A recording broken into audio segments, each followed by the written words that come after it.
So welcome to the second workshop for the spring semester. And in this one, we're going to be talking about compiling a bibliography. And this has to do both with the research that you're doing, but also the what you do with the sources that you find. Just going to adjust my screen really quick. Sorry. Let's see. Realize that we'll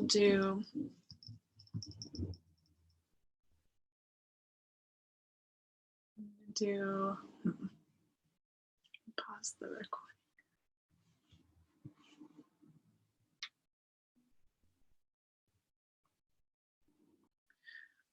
Okay, so first question is how you yourself approach your research. So where do you start?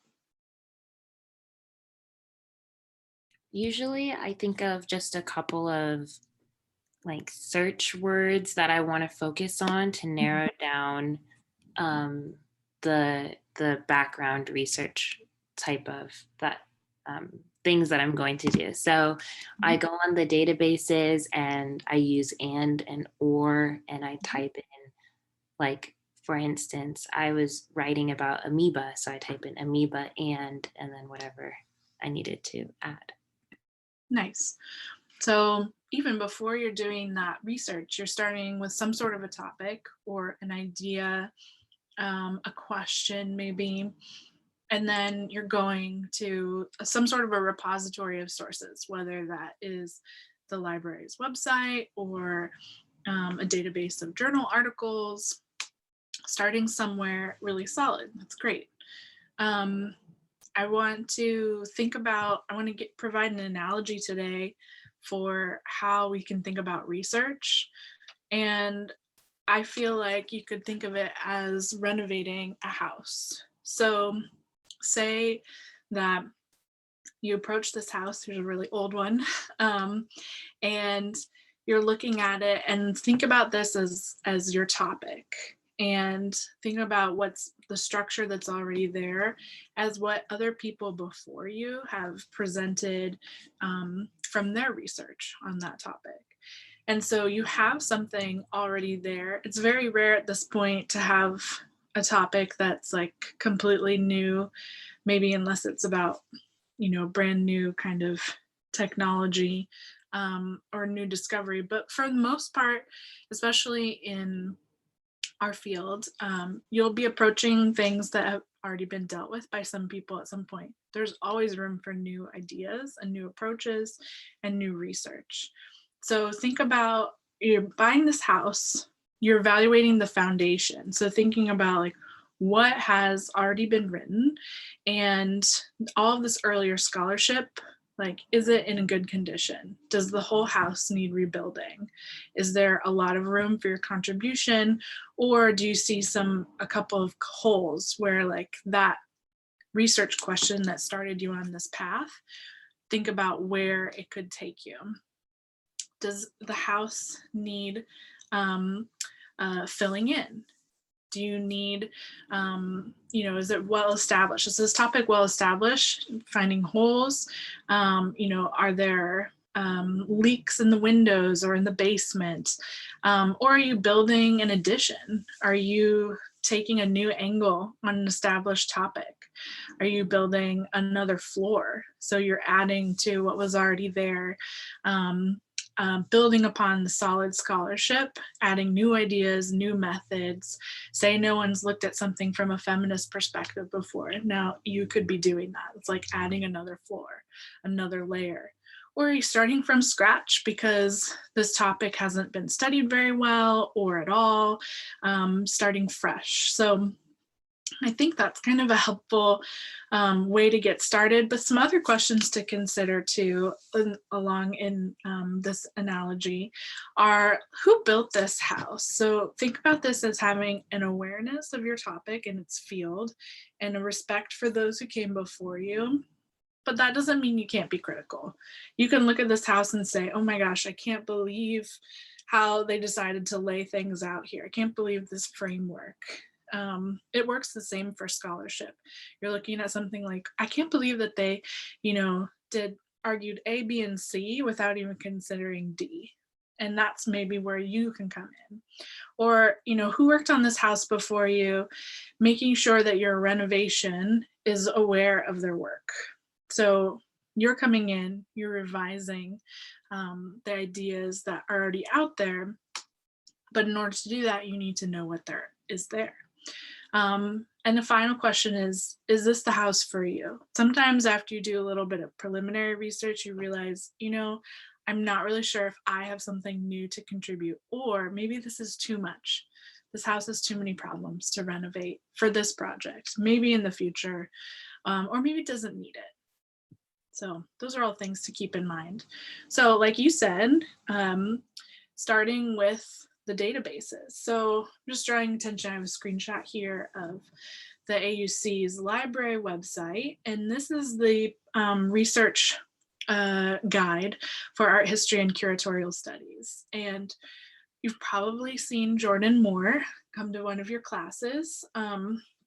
She's a great resource, and right now they have chat and email available in order to be in touch with librarians. There are some in-person services available, and you'll be able to find all of that on the library's website, which I have here. And then this particular page, this research guide, is the art history website. I want to draw your attention. Can you see my cursor on here? Yes. Okay, great. So right now, I think our tendency is to lean towards articles because everything's a little harder to get in person right now. So I would start here, but there also are ebooks available for things. So I would also take a look here. And just remember that you can pick up some books if you're in Atlanta. So these are important tabs. The articles tab is really helpful because it gives you the different groups of databases depending on, what you're looking for. And I would just go through, there's like JSTOR and things like that. This tab on websites is really helpful, how to vet very good websites versus ones that haven't been peer reviewed or, don't have quite the same quality. And citation help is good for when you take your resources that you find and are putting them into a bibliography for your research. So I won't spend too much time on this because I know Jordan visits a lot of the classes. But if you ever need help, I'm totally willing to go through this with you. I know she is as well. And it's a really good resource. So I think you should bookmark both of these websites, and I'll be sending out my slides at the end of this. But one thing to think about is how once you're looking for resources, how you evaluate them for reliability. So for books and articles, so maybe physical materials, was the book or article peer reviewed? Most books go through some sort of an editorial process, but you're going to want to look and see, is it from a university press? Is it independently published? If it's independent, then not sure if it's quite as rigorous of an editorial process. Have you recognized the scholar's name? Do other people cite them? Do they have notes in a bibliography? You probably don't want to spend much time with sources that don't have notes or bibliography. It's common for some popular histories to not have footnotes, but if they don't even have a bibliography, then this might not be the best resource for your research. And then once you get past that point, you'll look in JSTOR is a good place to start for all the major journals to look for book reviews. So say you pick this book by, say you're looking at the exhibition catalog written by David Driscoll. Now you could look in JSTOR and do a search for a David Driscoll review, and put the title of the particular exhibition catalog, and see what people have to say about it, what other scholars are saying about his approach, and about the exhibition and about the quality of the work in the catalog. Think also about how frequently a source has been cited by other people. And for journals and other online sources, now journals could be print as well, but right now I'm speaking to the research you can do online. Think about where it's published. If it's open access, that doesn't mean it's bad. In fact, there are some really good journals that have popped up as open access, which means that your library or institution isn't necessarily paying for them. So they are making money or funding their work another way. And so it's not necessarily a bad thing. Just be aware of what you're looking at. Along with that, is it sponsored by a reputable organization? Does it include bibliographical data? And this last question of, does it approach its topic judiciously? That's something you'll be able to evaluate once you have seen a few sources. So say you're starting on a topic and you sort of started to skim a bit and a few sources that seem legitimate, then you are a little more able than when you started to see if something is going to be worth your time or not. Now, skimming is my Achilles heel, and I suspect it might be the case for a lot of scholars. I'm constantly reminding myself I don't have to read everything. It's hard. And I've got lots of books behind me, and it's something that is a really important skill to learn. And so part of this skimming doesn't mean just skipping, it means reading with a purpose. So say you find one recent good book or article about your topic, and now what you're going to do is skim it first before you do any deep reading to decide what to read in greater depth. So take a look at a book's index. Hopefully it has one, especially if the book you found is like more of a monograph. So it's treating one big subject in greater, in like greater depth. And so say you're looking about a particular work of art, perhaps, or a particular exhibition, you'll want to look in the index to see if they list that.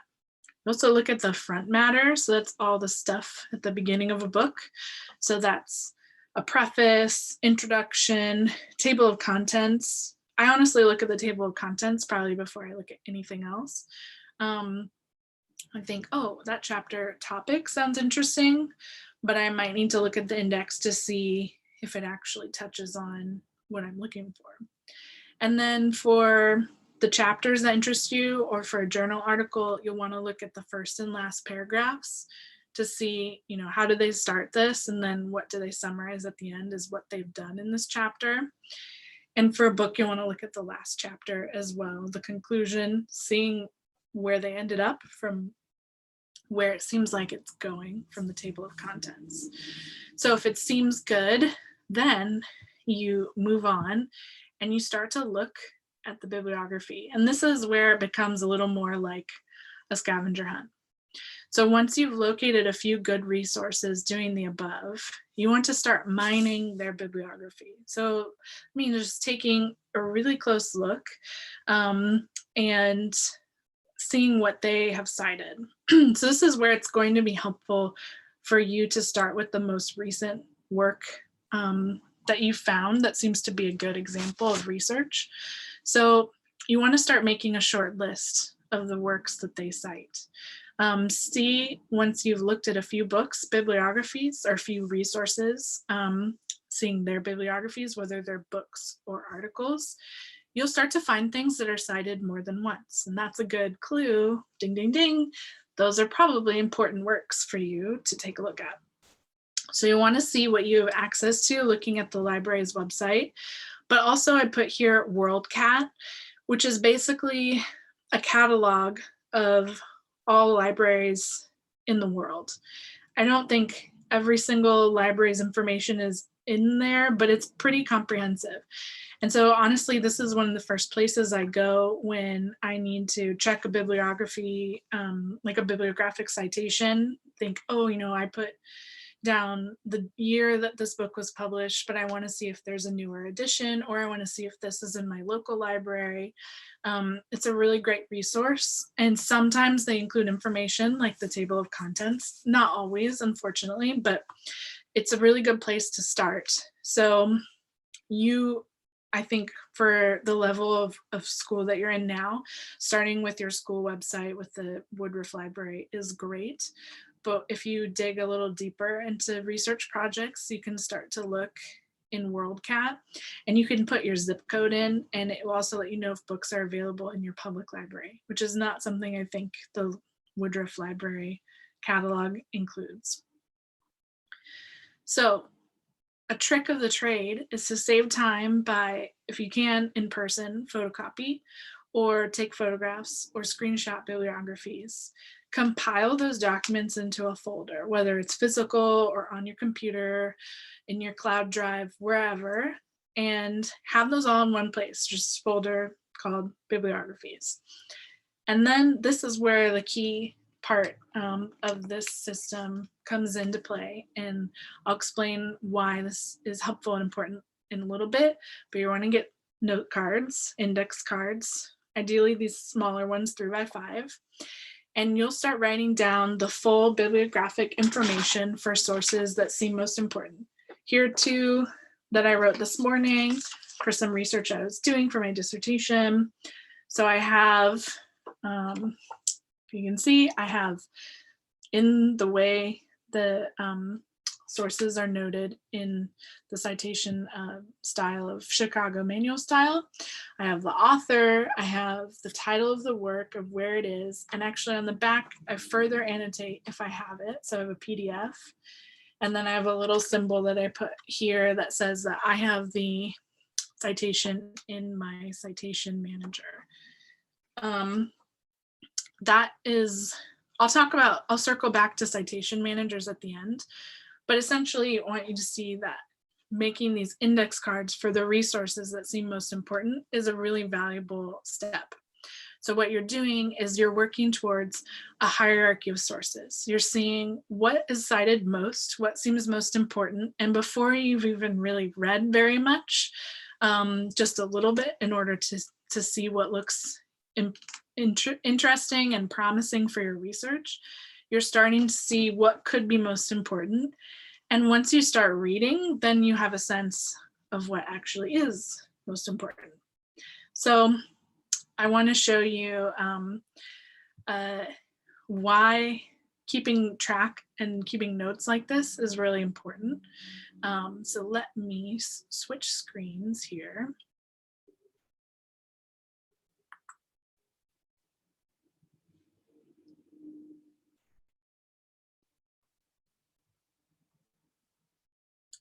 Okay, so let's make this big.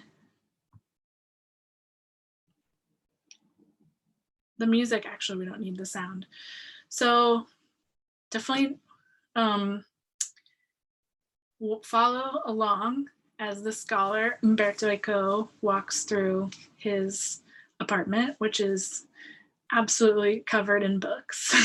And he's a scholar that I really admire for his breadth and for his approach to research and to scholarship.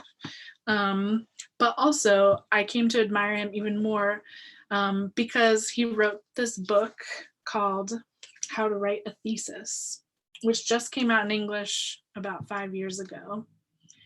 And he is the one who kind of outlined for me this index card method that has really changed how I work in a very positive way.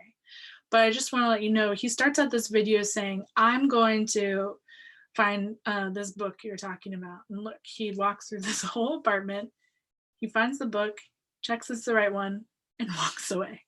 So it shows partly his memory, his organizational system, but another reason why I think that he is able to locate this book right away is because he absolutely was a proponent of this system of using index cards.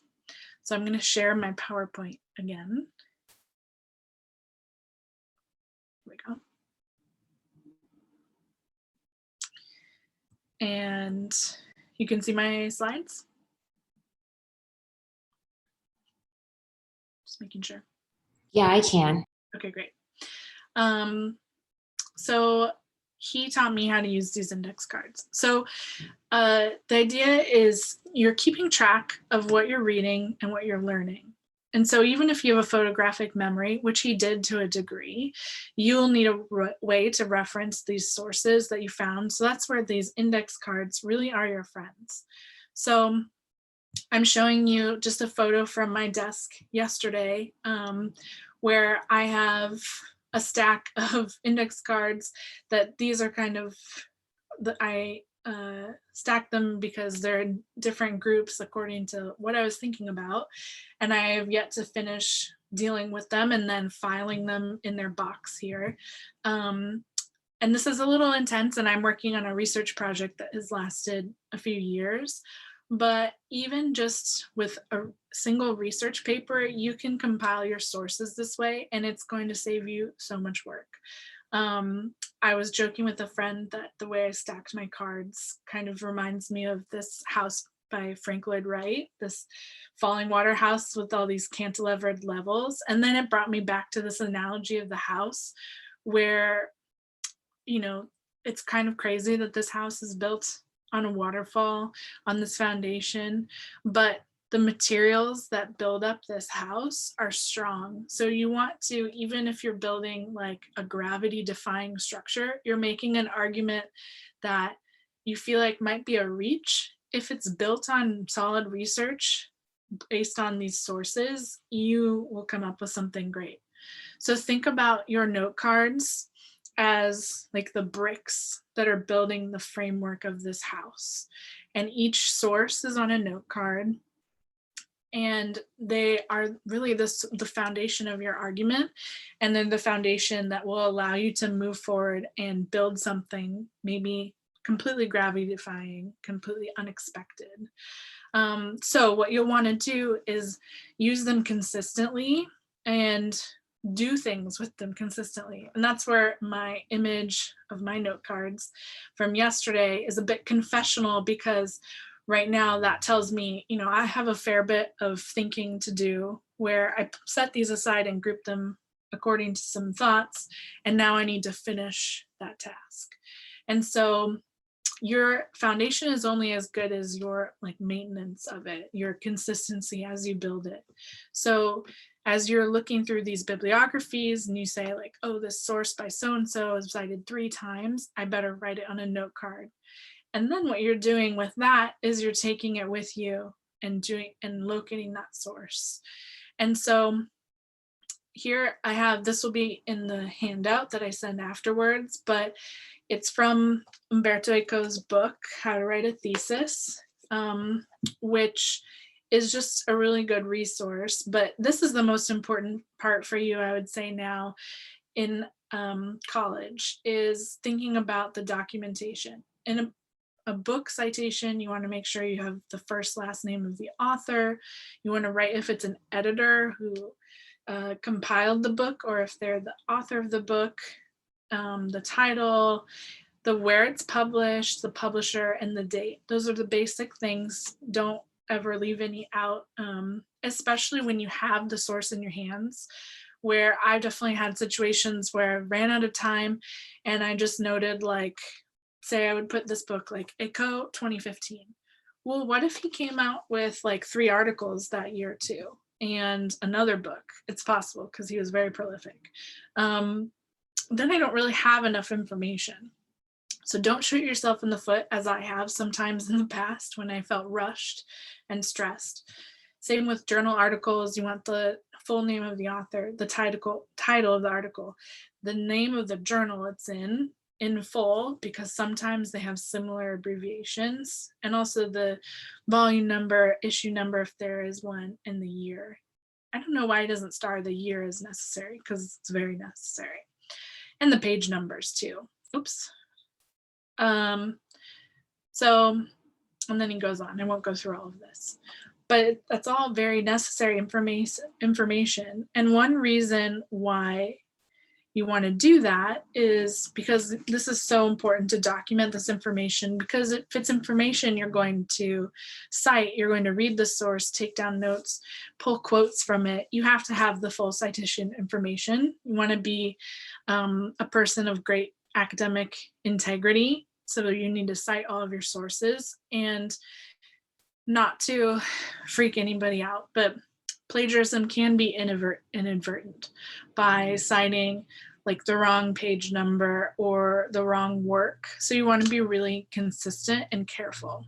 And the way to start doing that is to be very attentive from the start of working with these sources. But think about, say you write down this source. I just found these articles that I wrote today on these cards, but I haven't read them yet, but they seemed interesting enough that I felt like it was worth recording them.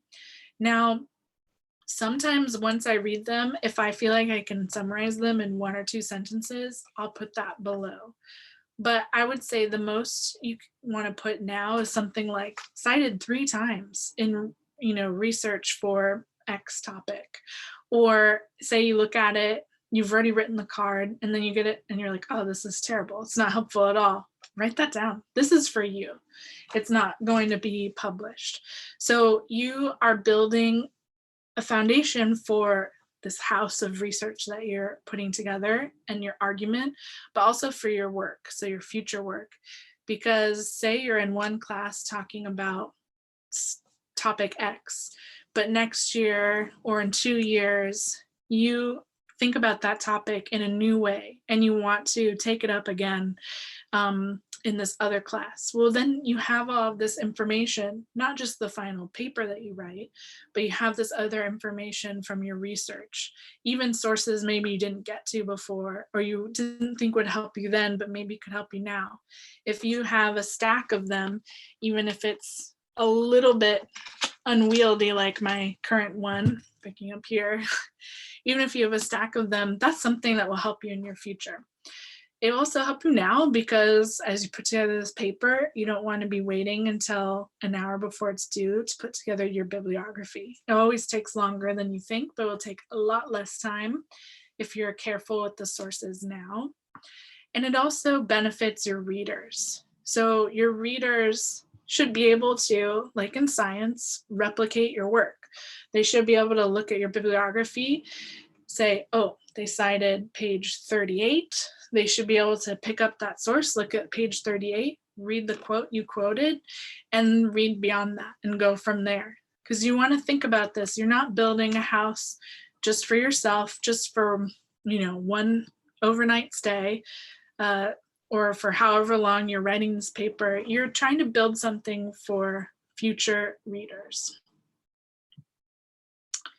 So something that you gain from this process, which seems like a lot, maybe it seems a little extra, but really what you do gain is the time to summarize what you're finding in your research journey.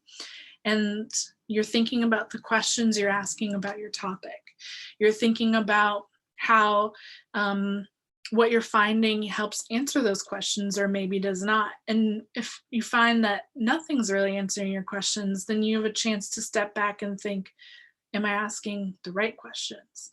How is this information I'm gathering going to be helpful to me? And it's a really good reflective process that I think I sometimes can look back in my past times when I was a little too overwhelmed to really take the time to do that. But if I had taken the time to do that, I think that I would have been a little less overwhelmed because it's this constant checking in. So it's the time to kind of take stock of these guiding questions, think about what your contribution might be. And also you're creating your archive. You're creating this stack of sources that will be helpful to you now and potentially in the future. It shows you what you've done. You're also making sure you don't repeat anything and waste time. I've definitely like maybe made a note card, but not put the source in my citation manager, and then, been at a library just with my laptop and not my cards, and taking down the information of something that I already noted before. So you're saving yourself a little time by keeping good records. And also remember that the point of the research is this journey through the process. You're not going to set out with a topic and know the answer right away. And if you do, then I don't know if that's the worthwhile topic for your research. So part of it is this journey to the final contribution that you make in your writing and in the argument you make based on your research. But you won't get there without this journey through your sources. And so I was wanting to think about this kind of as an adventure as well. Just like renovating a house is quite an adventure. You don't know what you'll find.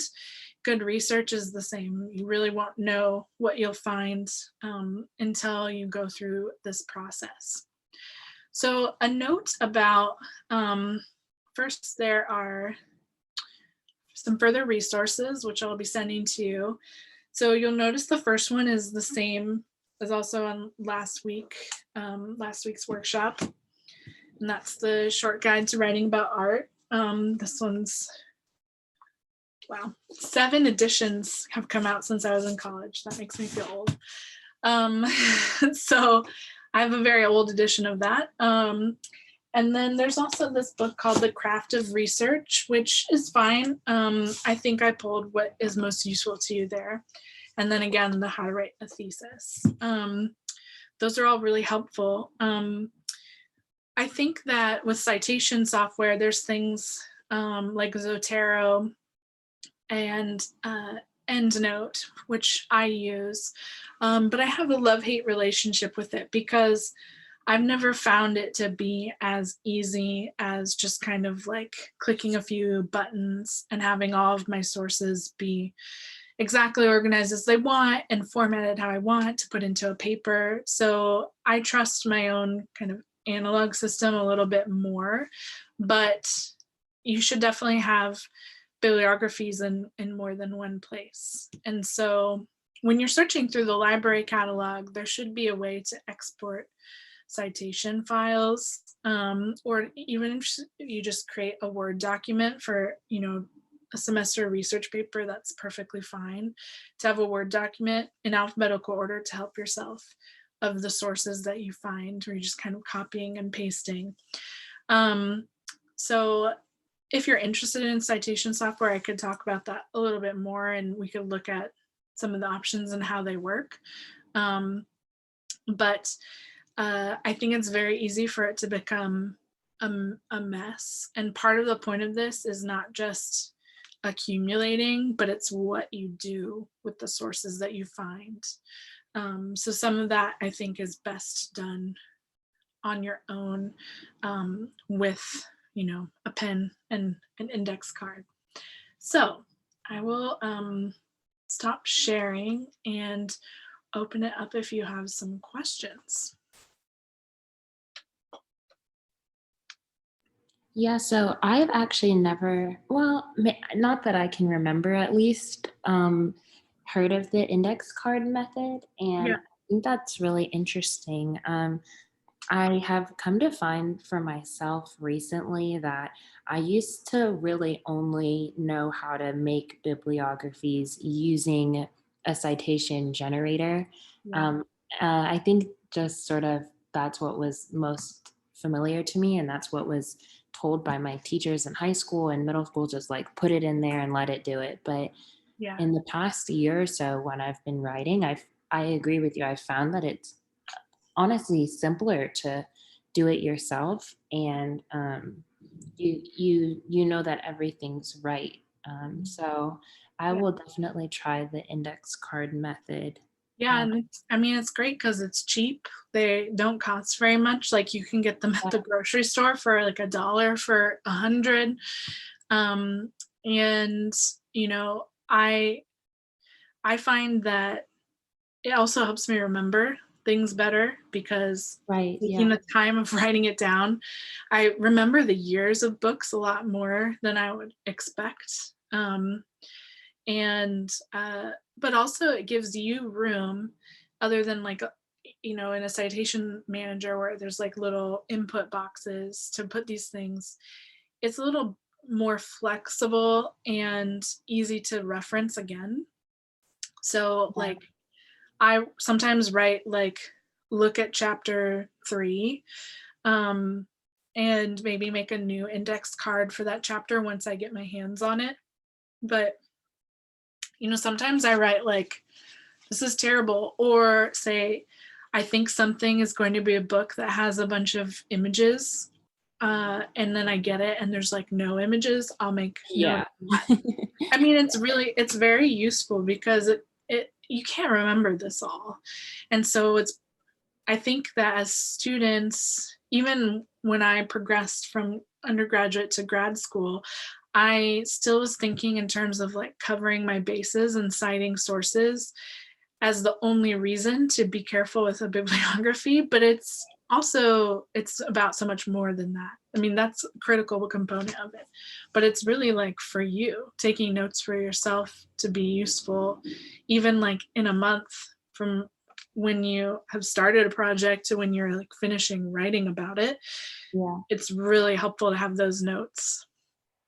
Yeah, no, that makes a lot of sense. And I agree with you. I didn't really think about it as more for yourself. I always thought about bibliographies as just like they were always the final step that I did. Like I would write my whole paper and just I would put blanks and say like source, or like the name Yeah, of the book, and then just go back and add that citation to yeah, make sure. But I think if I took more time in the beginning, it really would help the paper flow a little bit more as I wrote yeah. it.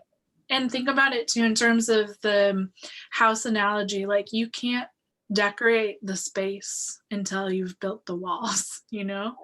You Yeah. can't, you have to have this framework.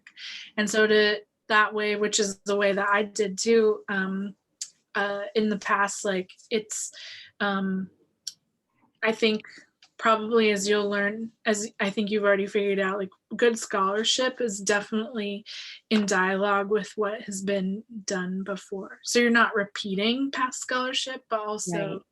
you are building something even better. And so that's the point too. Like it's not just looking at what's been done, but kind of improving upon it. So I mean, I think that this is absolutely applicable starting now with undergraduate research. I think if you go on, it's totally necessary. And I didn't read his book until I had already written my master's thesis and Right. was into my PhD. And I was so mad because I think I got the book right after I finished my master's thesis, and I was just really mad that I hadn't seen this before. So I'm trying to help equip a younger generation with this method because I think it's really helpful. And he even does a couple of things that I think are smart. But so like what if he had like a research topic, he found like a really cheap, in Italy, these are very common, but you can find them here too, even at the grocery store, like stationery section, Mhm. like a little cheap address book. And so as he made his cards, he'd have them in a little box, but then he would also write like, booth 2018 Mhm. in B in the address book.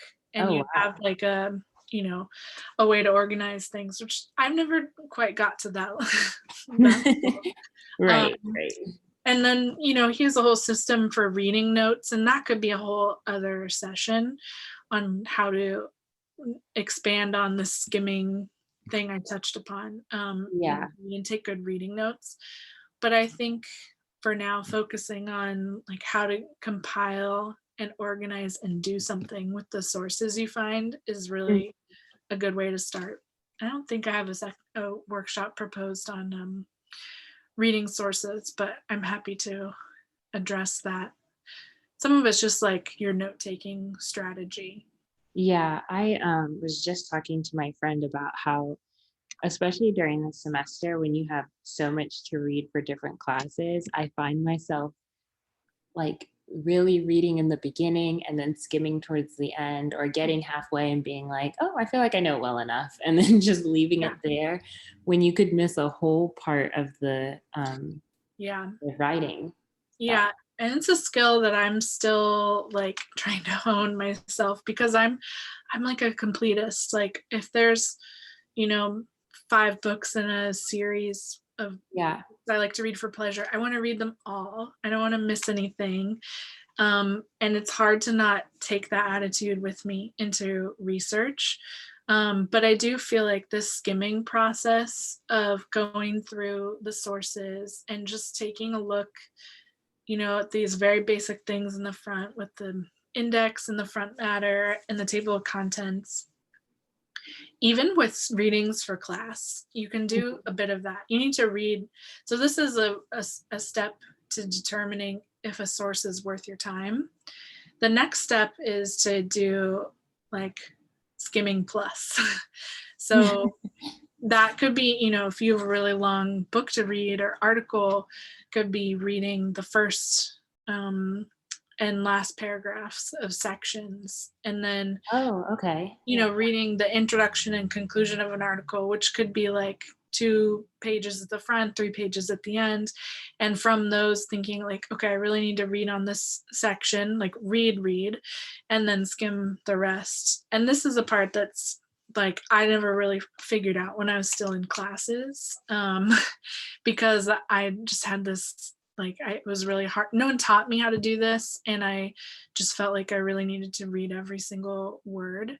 But I do think that I'd missed some stuff even when I was doing that in order to not miss anything, because the volume of the reading took over, the volume and the amount of material took over my ability to kind of step back. Because when you're reading in this systematic way, you're kind of pausing in order to synthesize the material without even having read very much, because there is a certain way that academic writing is produced. So you have to introduce the idea, give some sort of a thesis, and you got to wrap it up at the end. And in the middle, that's where you follow the line of thought from beginning, from introduced outcome to the end. You see if the scholar gets there. But reading this way, you do a lot of work that helps the material stick more than just reading every single Right. word. Right. Yeah. So Yeah. I'll try the first and last paragraph method, because Mhm. that seems very useful. Yeah. So thank you. Yeah. I mean, think of it. It's not like an Oreo. You're not just eating the cookie part. Like Right. you want to eat some of the filling, but some of it, can be skimmed, and some of it will be more important. And that's your job as an active reader. And I like to think of it in terms of like active versus passive. Like I think that I've been a passive reader a lot, because just when you try to read it all, there's no way to actively engage in the time frame you have to read things. Right. So yeah. And I think trying to be more active than passive is a good life motto. So Yes, for sure. well, do you have any other questions based on this? Not at the moment, but Thank you thank so you much. so much. Yeah, thank Of you. I appreciate your participation, course. and I am available if you want to kind of work through how to apply any of this to your topics. Yeah. Yeah. Hopefully I'll start my paper soon, Okay. and I'll definitely reach out for some advice. Great. Thank you.